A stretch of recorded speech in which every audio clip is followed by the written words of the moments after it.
welcome back.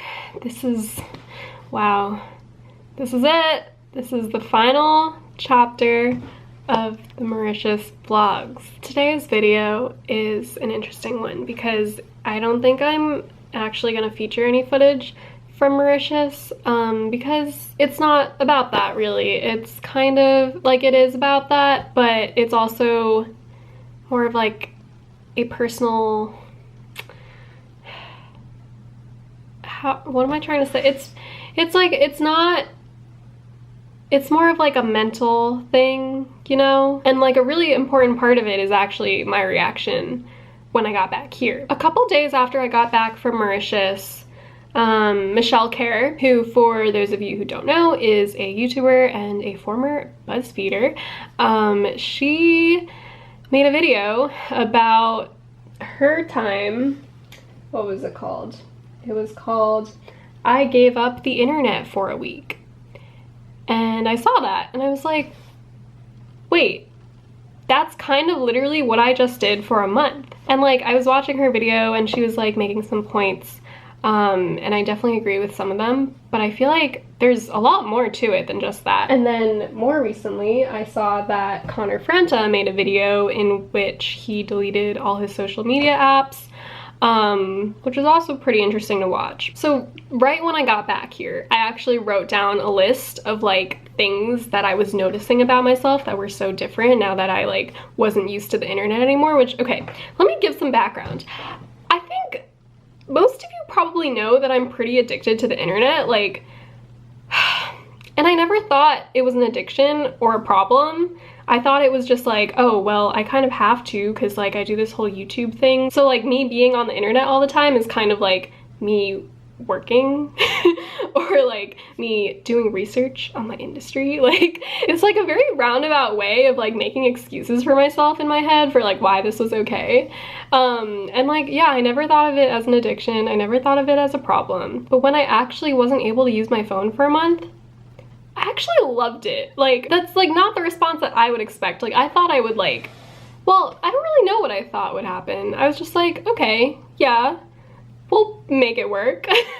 But no, I like fell in love with this life that I had in which I wasn't using my phone or the internet at all. Like, when I had free time, instead of checking my phone or going on my computer, I would talk to people. I would read my book.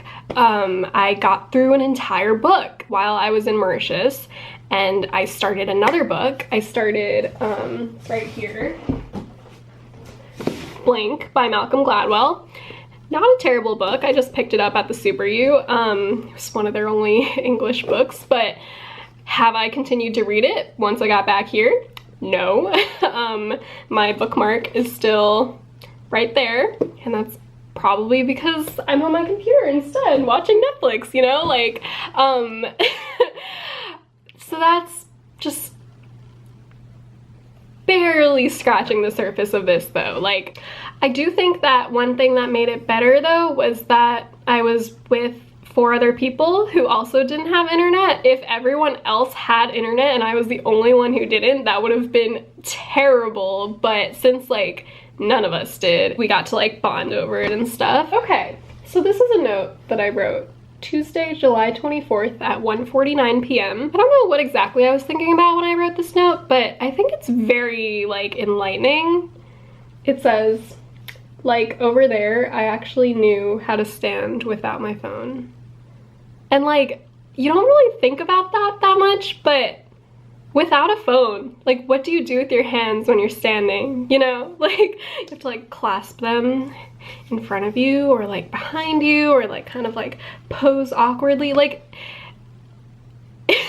like I wouldn't think about that there. Like, I finally learned how to like just shut off that part of my brain and just like stand and exist in this world without having to have my phone as like a crutch, you know? I don't, like, that sounds like such a stereotypical thing about like the benefits of not having a phone, but like for real, I finally learned how to stand without my phone. I forgot how to type. I kept mixing up all of my shortcuts. Like Command F is like to find something in the page, and then like Command S is like save for like a Word document, and all like the cut, copy, paste shortcuts. I kept mixing them up so bad because I just wasn't used to like doing anything on a computer anymore.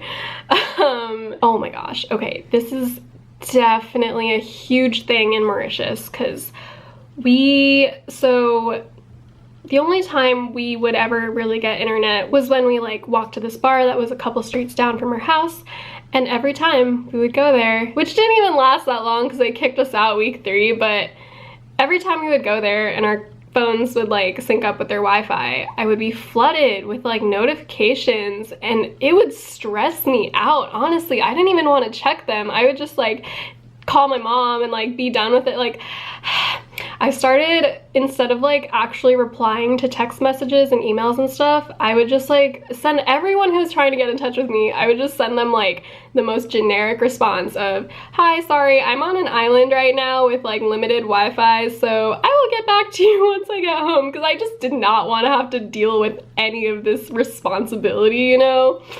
And it was a great excuse, but like, I'll get into that later about how like what my opinion is of like living in actual society without internet. But yeah, okay. In my rant before about how addicted I was to the internet like before Mauritius, I don't think I actually like explained the extent to which I was addicted to the internet. Like, so I don't know how this happened, but over the years, I've somehow convinced myself that if I'm not doing more than one thing at a time, I'm like not being productive enough. So this applies to like eating food. Like if I'm eating a meal, I have to also be on my phone. If I'm not talking to someone, like then I have to occupy my brain somehow. I can't just be eating and not doing anything, right? If I'm watching YouTube videos, I'll probably also be on my phone. If I'm watching Netflix even. This is probably part of the reason why I have such a hard time concentrating to even Netflix. Like I'm so bad at concentrating. Like even if it's a great show, I have a really hard time concentrating because I always feel like I'm not being productive enough if I'm only doing one thing at a time. So I have to also be on my phone, either like checking Snapchat or scrolling through Instagram, and you know that it's bad when you are scrolling through Instagram past posts that you have already liked and seen. Like I would just scroll aimlessly. My feed wouldn't update. I would just be scrolling just so I would have a movement in my hand and like feel like I'm doing something else. And like that would be fine, I guess, because it wasn't like I was rereading anything. But if I was on Twitter and it actually like took brain power to read the things that I was like scrolling past, then obviously I wouldn't be able to pay attention to the Netflix and then have to like keep rewinding like 10 seconds every other minute so I would like be able to rewatch it. But I would literally rewind, keep looking at my phone, have to rewind again, and like several times. It was so frustrating because I had this tendency to like feel like I wasn't being productive if I wasn't doing multiple things at the same time, and then I was just being less productive because I wasn't paying attention. So okay, that is how bad my internet addiction was. Fast forward to coming back here after Mauritius. You would think that after a month of not having the internet and feeling so blissful without it and like loving my life without it, I wouldn't use it as much after. It's really, really sad how quickly I went back to just like using my phone day and night and using it while watching Netflix and watching YouTube and just like using it so mindlessly. I felt so sad when I realized this again, that the same pattern was just happening again, and I was just like falling back into the same traps. Which brings me to my point about whether or not I think it's possible to not use internet in this like real society. Because it's one thing to be on an island where, yeah, it is society. That's like, I'm not saying that like only in America do we have society. No, like that is a society, but it's not a society in which I have to feel responsible for many things. Most of our days were planned out for us. Most of our meals were planned out for us. Like, I just wasn't responsible for many things when I was there, you know?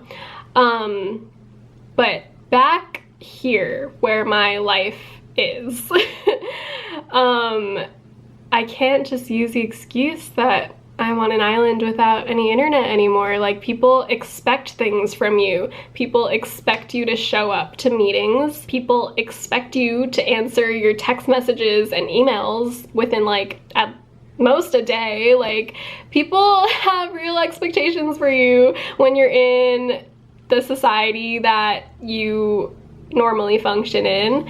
And I don't see how it's possible to not have internet when you're in this society. Like, I think I talked about this in a class, actually. Yeah, this came up in my politics of algorithms class that I took in the spring. Basically, you don't really have a choice whether or not you like allow various social media companies to use your data, because so when you're like checking off the terms and conditions things to sign up for Facebook or Snapchat or whatever, you have to check it off in order to create an account. You can't have an account if you don't sign off on the terms and conditions. You can not have an account, but that actually does come with a cost, because like so much of society runs on Facebook still. Like, you'd think that Facebook is dying. It kind of is dying, but like a lot of like events that go on campus, they all like do it through Facebook events. And like, if you want to know when and where it's gonna be, you need to be on Facebook so you can see like what's going on. Like, when I was starting school, there was like a class of 2020 page on Facebook that would give you important information about like where to come and like where to park for like orientation and stuff. Like, there actually is a cost to not having these accounts. But yeah, anyway, another thing that was actually kind of a big deal, like, so you don't really notice it in Mauritius, because like if you don't have your phone, you don't really know what you're missing out on. But we did hear a few things from like forest rangers that had internet, and they were like, did you hear that Trump's starting a space force? And we're like, what's a space force? Like, what? Like, we missed out on so much news there. When I got back here, I like started working at the law school, and part of my job is just being up to date on like all the news. And there was so much that I had missed out on because I was away with no internet, and I was just like mind blown. There was like my boss would like talk about stuff, and I was like, wait, I have no idea what you're talking about. And she's like, oh, it happened in the past month when you were gone, so yeah. And then lastly, I guess it's not so important, but I was a month behind on YouTube. So all the people I was subscribed to, I had to catch up on everything. No, that's a lie. I didn't actually catch up on everything. I just clicked on a couple things that looked important and hoped I didn't miss much. But yeah, like when you're subscribed to a bunch of channels, you'll miss out on a lot in a month, especially because YouTubers upload pretty often. Like, most people, maybe once a week. Some people vlog every day. That is so much stuff to miss out on. Like, I probably spent like a good 2 to 3 weeks after I got back catching up on all the YouTube I had missed out on. So yeah, those are some thoughts that I had from this trip without any internet or Wi-Fi. All in all, a great experience. Would totally recommend going to an island and being able to just like not use internet for a month.